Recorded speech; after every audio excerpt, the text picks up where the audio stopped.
Muito bem. Você sabe qual que é o inseto mais perigoso que existe?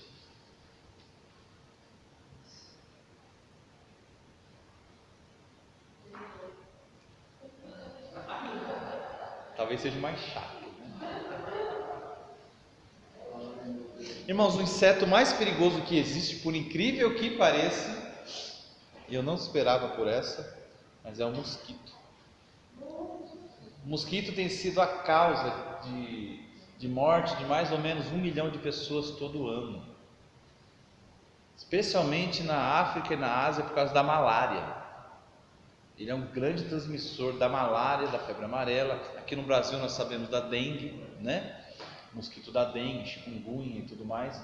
Mas o mosquito, algo tão comum, tão chato, que você vê em todo lugar, é um inseto que mais transmite doenças, muitas dessas mortais. Para você ter ideia, mais ou menos 500 milhões de pessoas por ano, segundo a OMS, ficam doentes por causa de picadas de mosquito. É claro que dessas 500 milhões, a grande maioria sobrevive, graças a Deus, né?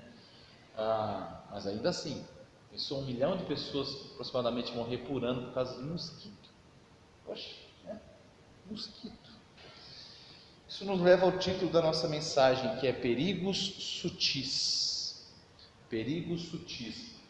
Até uns anos atrás, uma das músicas que mais esteve no top 10 das mais tocadas no Brasil foi uma música, um tema bíblico. Eu estou falando top 10 das mais tocadas gospel, estou falando do mundo, do secular. Era uma música com tema bíblico. Há uns anos atrás, vocês devem se lembrar. É uma música do Regis Danese. É aquela música Como Zaqueu.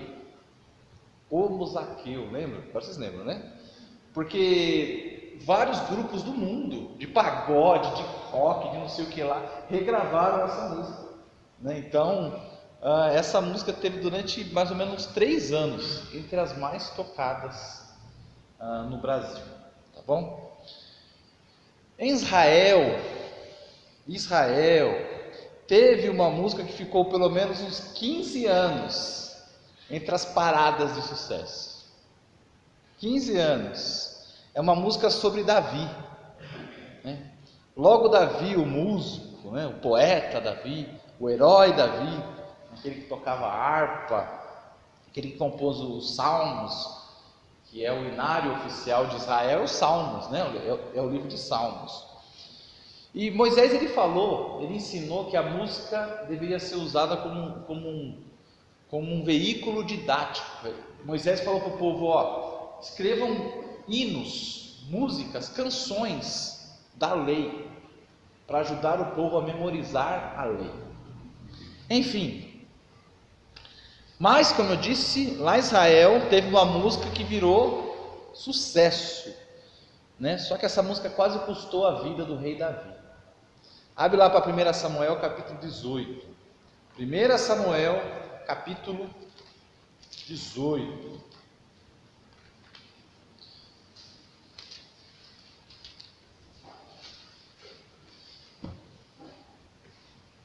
Era uma música sobre Davi, que exaltava os feitos de Davi, que elogiava Davi. Era para Davi amar aquela música, era para ser a música predileta de Davi. Afinal de contas falava sobre Davi, mas não, Davi passou a odiar aquela música, né? Olha só a partir do verso 6.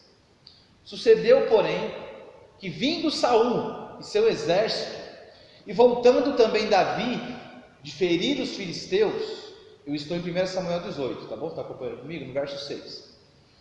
De ferir os filisteus, as mulheres de todas as cidades de Israel saíram ao encontro do rei Saul, cantando e dançando com tambores, com júbilo e com instrumentos de música. Vamos orar, meus irmãos? Amado Deus e querido Pai, pedimos ao Senhor essa noite que fale ao nosso coração, que nos ajude a entender a Tua palavra, que proteja o nosso coração dos perigos sutis, aqueles perigos que achamos que não tem problema, aqueles perigos que achamos que não é tão perigoso assim, mas que podem destruir a nossa vida, pode destruir a nossa alegria, pode destruir a nossa paz. Nos ajude, Senhor, e nos proteja. Eu peço ao Senhor que nos ajude em nome de Jesus. Amém. Então olha só, o que nós lemos aqui? O rei Davi, né, ou melhor, o rei Saul, né, rei Davi, não é rei. O rei Saul voltando das batalhas, eles que são soldados em marcha, né? E as mulheres saíam ao encontro para celebrar as vitórias do rei, o seu rei vencedor, o seu rei que lutava as batalhas pelo seu povo, que protegia o seu povo. Olha que bênção! E elas saíram com tamboris e cânticos ali, celebrando e dançando aquela festa. Então você imagina com o rei a alegria que é estar chegando na sua cidade e o seu povo saindo na rua para celebrar a vitória do rei com cânticos. Para o rei será muito bom, muito satisfatório, né? Muito alegre. Mas olha a música, a partir do verso 7. As mulheres se alegravam e cantando alternadamente diziam: Saul feriu seus milhares, porém Davi os seus 10 milhares. Pois é, a música devia ser bonitinha, era meio curta, né? Mas era talvez bonitinha. Não rimava, talvez em hebraico ela rimaria, não sabemos, né? Enfim, essa era a canção, essa era o corinho que eles cantavam, né? Era um corinho de celebração. Lembra quando tem Copa do Mundo? Que a gente fica cantando aqueles corinhos, toda vez o mesmo corinho, né? Do Brasil, ou quando tem eleição, ou coisa assim. É sempre corinhos rápidos para ficar na memória. Mas esse corinho, meus queridos irmãos, esse corinho foi complicado. Saul feriu os seus milhares, porém Davi os seus 10 milhares. Então Saul se indignou muito, pois essas palavras lhe desagradaram em extremo, e disse: 10 milhares deram elas a Davi, e a mim somente milhares. Na verdade, que lhe falta senão o reino? Olha o verso 9. Daquele dia em diante, Saul não via Davi com bons olhos. Meus queridos, Davi, depois que ele matou Golias, ele se tornou um grande general de Saul, né? Começou um comandante de Saul. E ele ia na frente, ele tinha os seus comandados e ele ia para a batalha a mando de Saul. Ia para a batalha e voltava vitorioso. Olha o verso 5. Saía Davi aonde quer que Saul o enviava. Olha só a obediência de Davi. Saía Davi aonde quer que Saul o enviava. Estou no verso 5. E se conduzia com prudência, de modo que Saul o pôs sob tropas do seu exército, e ele era benquisto de todo o povo e até dos próprios servos de Saul. Olha que bênção que era ter Davi no exército, um vencedor, alguém que todo mundo amava. O texto diz que ele se conduzia, além de obediência, ele se conduzia com prudência. Então ele era o braço direito de Davi ali, de Saul, né? Havia parceria, havia obediência, dedicação, prudência. Ele lutava por Saul, ele se arriscava por Saul. Mas aí algo aconteceu. Eles tinham um relacionamento tão bom. Saul chama Davi de meu filho. O texto diz antes, um pouquinho antes, que Saul amava Davi. Amava. Mas aí algo aconteceu, gente, algo tão pequeno, algo tão, tão bobo, que Saul poderia deixar para lá, ignorar, mostrar a língua para elas, quer torcer para Davi? Então tá bom, levar na brincadeira, levar numa boa, levar na esportiva, essa expressão que a gente usa. Ele podia ter levado na esportiva, mas não. O verso 9 diz que daquele dia em diante Saul não via Davi com bons olhos. Meus queridos, essa musiquinha complicou a vida de Davi, e ela ficou nas paradas durante 15 anos. 15 anos. Uma simples canção mudou toda a relação de Davi com Saul. Veja, Davi ele tinha a bênção do rei. Davi ele tinha a amizade do rei. Gente, quem não queria ser amigo do rei? Quem não queria ser amigo do presidente? Eu queria ser amigo do presidente. Talvez você não goste do presidente, mas eu queria ser amigo do presidente, né? Eu queria. E aí funcionário, e aí, Sérgio? Eu sabia meu nome, beleza, legal. Eu queria. Davi era querido pelo rei. E era tão querido pelo rei que o rei o colocou: olha, você vai comandar essas tropas e tal. Poxa, uma amizade tão bonita. Mas a música acabou com esse relacionamento. Transformou uma amizade em ódio. Ódio. E ele passou a odiar Davi. Meus queridos, aquela musiquinha fez com que brotasse para fora de Saul, sabe o que? Inveja, orgulho, ciúmes. Uma musiquinha, né? Uma cançãozinha. Parece música de comercial, isso aqui, de tão rapidinha, né? Aquele jinglezinho. Poxa vida, né? E qual que era a mensagem inocente, entre aspas, que essa canção trazia? É aí que está. Por isso que o título é Perigos Sutis. Porque essa musiquinha, tão bobinha, ela trazia uma mensagem oculta. Qual que era a mensagem? É que Davi era superior a Saul. Simples assim. Davi é melhor do que Saul. Ponto. Saul estava à sombra de Davi. Saul, grande guerreiro, mas Davi, um grande herói. Essa música também dizia: é Davi quem deveria estar no trono. Se Davi, sendo um comandantezinho, já conquista tanto, imagina se Davi fosse o rei. Se com Saul temos vitórias, imagina se Davi fosse o líder. Então essa música, ela inspirava lealdade primária a Davi, a um favoritismo a Davi. Então a música que parecia ser tão inocente, não era tão inocente assim.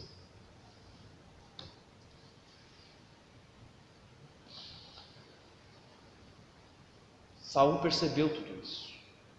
Ele sacou tudo isso. Percebeu que havia uma sutileza ali. Opa!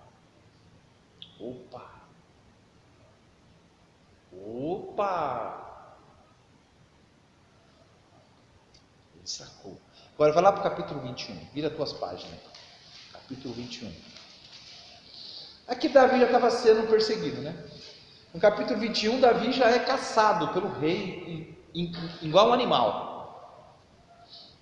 Aí a partir do verso 10. Levantou-se Davi naquele dia e fugiu de diante de Saul e foi a Aques, rei de Gate.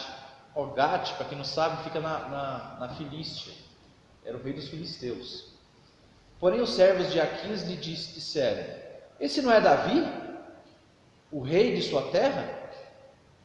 Não é este que se cantava nas danças dizendo: Saul feriu os seus milhares, porém Davi os seus 10 milhares?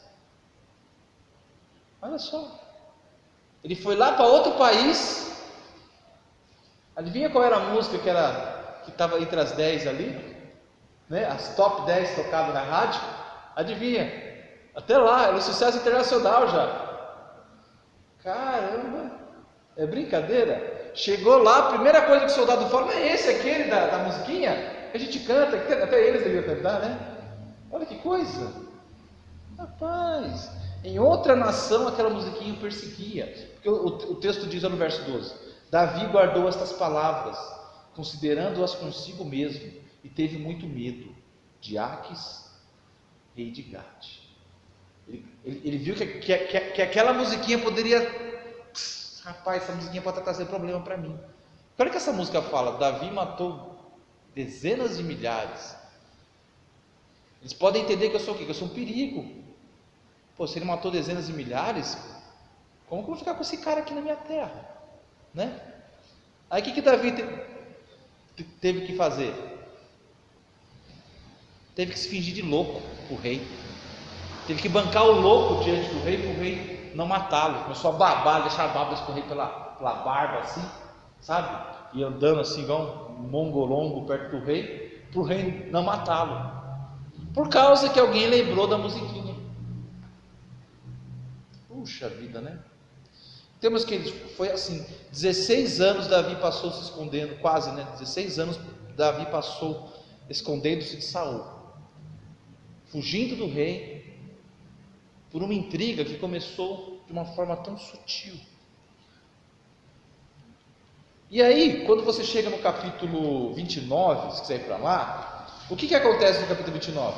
Davi, ele continua fugindo, ele vai para vários países, ele vai lá para o reino de Moabe, ele vai para outros lugares, e aí quando ele volta lá para os filisteus, volta de novo até os filisteus, ele se passa, né, já passou já 15 anos, então ele se passa como se ele tivesse passado para o lado dos filisteus. Olha, eu vou lutar por você, rei, estou do seu lado, eu vou te defender. Davi agora ele tinha um monte de homens que o seguiam e obedeciam, e Davi falou, esses homens aqui estão comigo, e o que o rei mandar fazer, nós vamos fazer. Então ele se passou por amigo do rei. Mas aí, capítulo 29, lê comigo. Ajuntaram os filisteus todos os seus exércitos em Afeca, e acamparam-se os israelitas junto à fonte que está em Jezreel. Os príncipes dos filisteus se foram para lá com centenas e com milhares, e Davi e seus homens iam com Aquis na retaguarda. Disseram então os príncipes dos filisteus, esses hebreus que fazem aqui? Respondeu Aquis aos príncipes dos filisteus, não é este Davi, o servo de Saul, rei de Israel, que esteve comigo há muitos dias ou anos? E coisa nenhuma achei contra ele desde o dia em que, tendo desertado, passou para mim, até o dia de hoje. Verso 4. Porém, os príncipes dos filisteus muito se indignaram contra ele, e lhe disseram, faze voltar este homem, para que torne ao lugar que lhe designaste, e não desça conosco a batalha, para que não se faça nosso adversário no combate, pois de que outro modo se reconciliaria como o seu senhor? Não seria porventura com as cabeças desses homens? O que eles estão falando aqui? O rei saiu para a batalha, né? E o rei ficava lá atrás, o exército que lutava, e Davi ficou junto com o rei, lá atrás, a retaguarda. E aí os príncipes dos filisteus, quando se encontraram, falaram assim, o que esses hebreus estão fazendo aqui? Se a gente vai lutar contra os hebreus, não tem que ter hebreus do nosso lado. Ei, eles estão na retaguarda, aí a gente vai ter inimigo pela frente e por trás. Aí o rei falou, não, fica tranquilo, ele está conosco aqui há tanto tempo, não deu problema nenhum, pelo contrário, nós estamos nos dando bem. Mas aí, veja o verso 5, não é este, aquele Davi, de quem uns aos outros respondiam nas danças, dizendo, Saul feriu os seus milhares, porém Davi os seus 10 milhares? O que eles lembraram? Não é esse cara aqui da musiquinha? Lembra aquela musiquinha que a gente cantava no carnaval? Então, era essa musiquinha, né? Os filisteus deviam fazer os seus carnavais ali para os seus deuses ali, né? Está vendo como aquela cançãozinha foi um tropeço para Davi?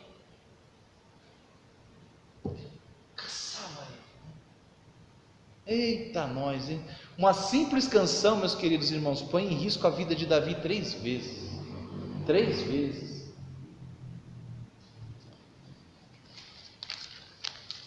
Uma canção aparentemente inocente, mas que era um perigo sutil. Meus queridos, isso acontece conosco também. Coisas aparentemente inocentes. Sabe aquelas palavras que você fala sem pensar? Você não mede as palavras para falar? Depois você se enreda num problema danado. Salomão ele fala isso em Provérbios, quando ele fala sobre a questão de ser, como que é a palavra? Ser fiador. Falou, se você não tomar cuidado, você vai ficar preso com as suas próprias palavras. Parece algo tão pequeno, mas uma vez que você se comprometeu, acabou. Você vai ficar preso com aquilo. E ele fala assim, sabe qual é o conselho que eu te dou? Vai lá e atormenta a pessoa que você ficou fiador, até ela pagar a dívida. Não dá sossego, não deixa ela dormir, Provérbios fala. Até ela pagar a dívida, porque se ela não pagar a dívida, quem vai ter que pagar é você, que virou fiador. E você não vai dormir em paz. Imagine só. Então, coisas que parecem pequenas, palavras mal pensadas, não é? Gestos não calculados, ações aparentemente inocentes. Você acha que é nada demais? O escritor A.W. Tozer, ele costumava dizer que os perigos mais sutis são os mais mortais. Os perigos mais sutis, aqueles que não parecem ter nada demais, são os mais mortais, são os que mais causam dano. Lembra do exemplo do mosquitinho que eu falei? Quem diria que mosquito, né? Achei que alguém ia pensar, escorpião, não, aranha, não, né? Besouro da Tasmânia, não, também, né? Mosquito. Mosquito. Perigos sutis, coisas que aparentemente são pequenas, mas são destruidoras. Veja alguns exemplos. Mentira. Mentirinha, não dá nada, né? Contar mentirinha. Mentira. Quem que é o pai da mentira? O diabo. Mentira. Meias verdades. Não é assim? Engano, trapaça, fingimento, falsidade, tudo está dentro do pacote chamado mentira. Coisa que é tão comum, tão normal, não dá nada. Foi com a mentira que o pecado entrou no mundo. Foi ou não foi? Uma mentira, um engano. Não dá nada você comer, não. Certamente que você não vai morrer, não. Deus falou isso? Não. Você não entendeu. Ei, Ele sabe que o dia que você comer, não se abrir os seus olhos, você vai ser igual a Ele. Começou com uma mentira, com um engano. Jesus disse, Ele mente desde o princípio. Quer ver outro perigo sutil que pode acabar com a sua vida? É o descontentamento. Aquele coração sem gratidão. Hoje a minha sogra mandou um videozinho, sabe aqueles videozinhos, né? Até chatinho, né? De repetitivo assim, de mensagenzinhas. Só que esse não era chatinho. Esse era legalzinho. A mensagem dele é uma moça falando bem simples. Ela falava assim, isso eu lembro, né? Não lembro. Mas ela contava assim de um homem que, por exemplo, ele era um cara aleijado, né? E ele estava chateado. Até que ele chega num lugar e encontra alguém numa maca. Poxa, até que não estou tão mal assim. Aí o cara da maca estava lá mal. Foi, até que ele chegou no hospital e tinha alguém com um lençol branco em cima dele. Poxa, eu estou mal aqui, mas estou vivo. Estou morto. Agora o morto não pôde agradecer. O morto não tinha como ser grato. Meus queridos, descontentamento, a ingratidão, nada está bom, nada está certo, você não tem alegria de viver, você não tem alegria para sorrir, você não vê as bênçãos que Deus tem derramado na sua vida, só tem motivo para reclamar, reclamar e reclamar. Meus queridos, isso é igual um câncer, vai corroendo a sua alma. Descontentamento, ingratidão, desânimo, desinteresse pelas coisas de Deus. Isso é um perigo sutil também. Falta de oração e falta de leitura bíblica.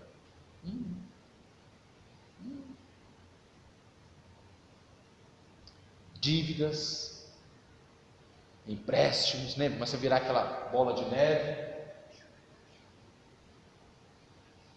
No começo ele acha que não dá nada, mas é o seu nome que está indo para a lama, é sua reputação aí fora. Excesso de trabalho, não é verdade? Você negligencia a família, negligencia a sua saúde. Olha só o perigo. Não dá nada, coisas sutis. Segredos, aqueles desejos obscuros. Sabe quando você ouve histórias, e vocês já ouviram essas histórias, de ouvir de pessoa que falou, fiquei sabendo que fulano, com aquela expressão, saiu do armário. Mas ele depois de tantos anos de casado, agora o cara saiu do armário, declarou para todo mundo que é homossexual e tal. Era algo que já estava lá há muito tempo, escondido. Ele escondeu. Depois que tem uma família e está tudo lá, ele vai e faz uma dessas com a mulher. Sabe, pessoas assim que você descobre que desejos secretos, obscuros. Está lá, você acha que não dá nada. Você cobiça a mulher do seu próximo, do seu vizinho, né? Cobiça o esposo da sua irmã ali. Poxa, queria que meu marido fosse assim, assado. Fica só, cuidado. Está vendo? Coisa que você fala, não, você não tem nada mais. Indiferença com as almas, vai morrer, vai tudo para o inferno, mesmo, esse bando aí de, né? Sabe a pessoa que tem essa atitude? Tem mais é que morrer mesmo, não quer saber de Deus, e sabe atitudes assim? Indiferença, isso aí tem algo errado aí, um cristão não pode pensar assim.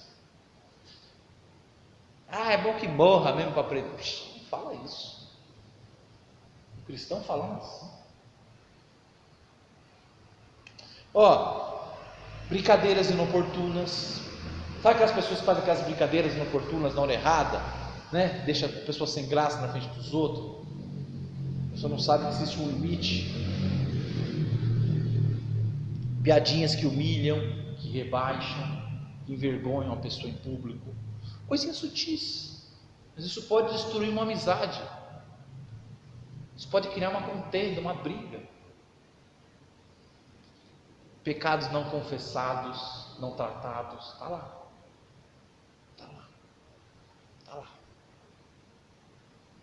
Pecados não confessados. O que a Bíblia diz sobre isso? A pessoa vai prosperar? Não vai. Aquilo vai atrasar a vida da pessoa para sempre.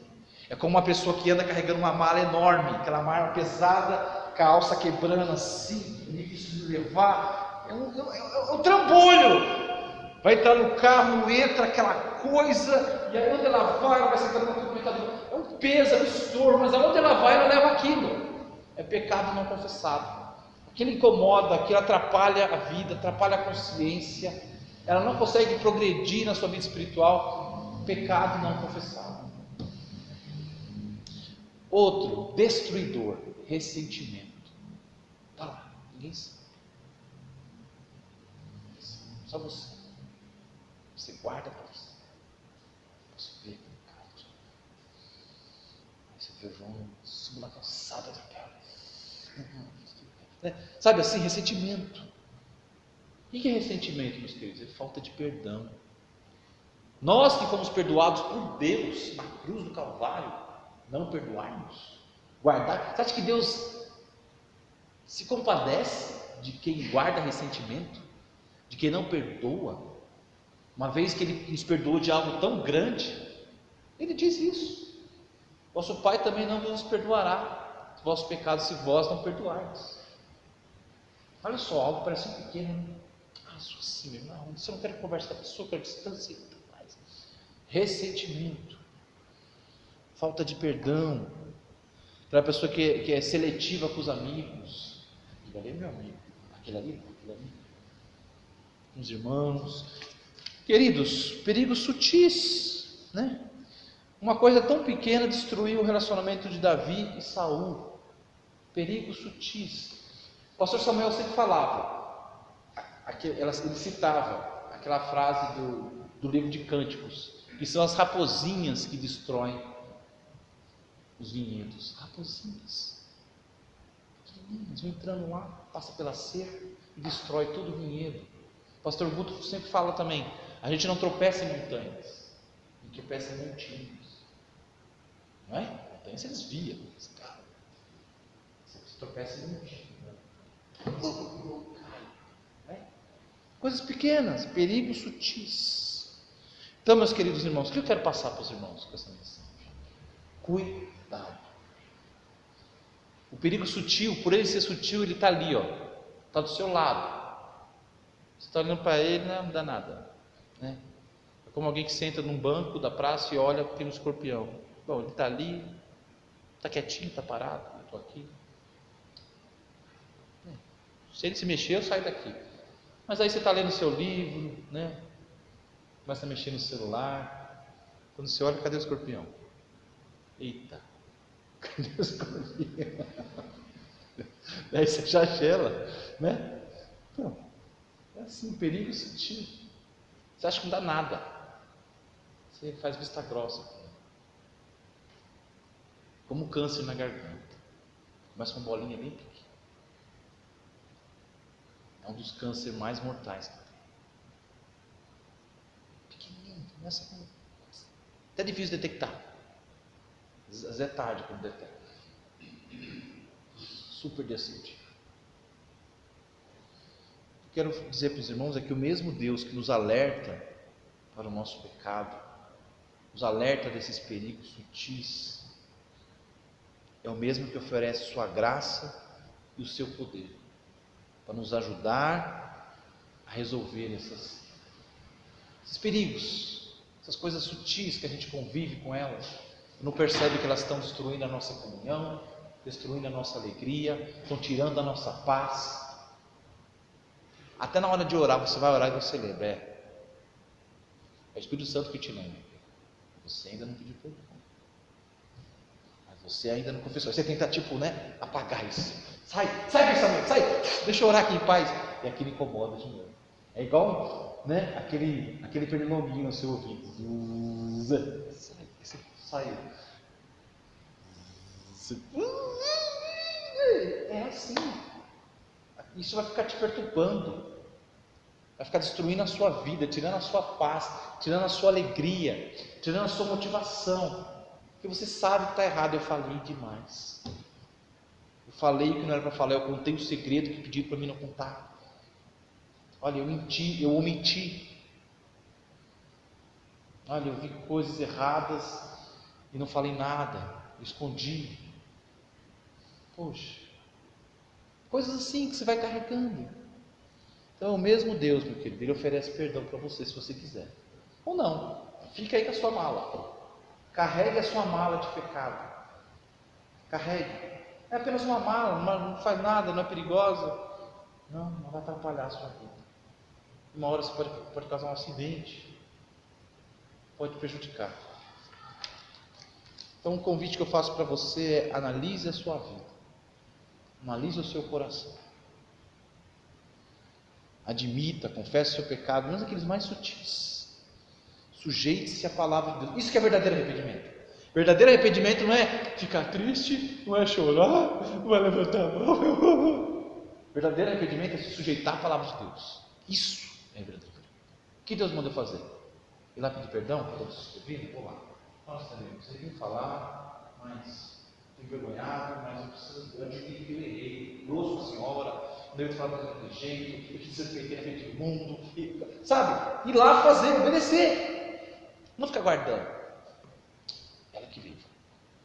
Está certo fazer assim? Não. Então sujeite-se à palavra de Deus e confie nele, tá bom? E só para terminar, eu só quero falar uma coisa: existe o perigo mais sutil de todos. E esse perigo é uma palavra. Qual palavra, pastor? É a palavra depois. Depois eu vejo. Depois eu trato. Depois eu entrego minha vida para Jesus. Depois eu me arrependo.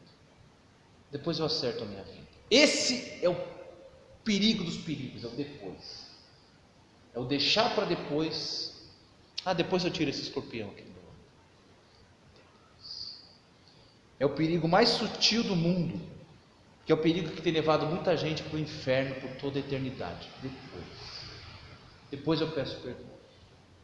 Depois eu acerto com Deus. Depois. Que esse não seja o seu caso. Que hoje seja o dia da sua libertação, da sua alegria. E que o cântico que você vai cantar não é o cântico de Davi atormentando sua cabeça, não. É o cântico da vitória. É o cântico dos remidos. É o cântico dos perdoados. É aquele cântico que exalta Jesus Cristo. Senhor, obrigado que o Senhor trouxe paz à minha alma. O Senhor trouxe paz. O Senhor trouxe um cântico de louvor em meus lábios, porque eu obedeci a tua palavra. Eu não deixei para depois. Eu não deixei para depois. Porque o Senhor não merece o depois. O Senhor é digno de obediência imediata. Que Tu és, Senhor. Amém? Pai, obrigado pela Tua palavra. Agradecemos ao Senhor e pedimos que o Senhor nos ajude a não brincar com esses perigos, a não subestimá-los, mas a tratá-los antes que eles destruam a nossa vida. Eu oro e agradeço ao Senhor em nome de Jesus. Amém.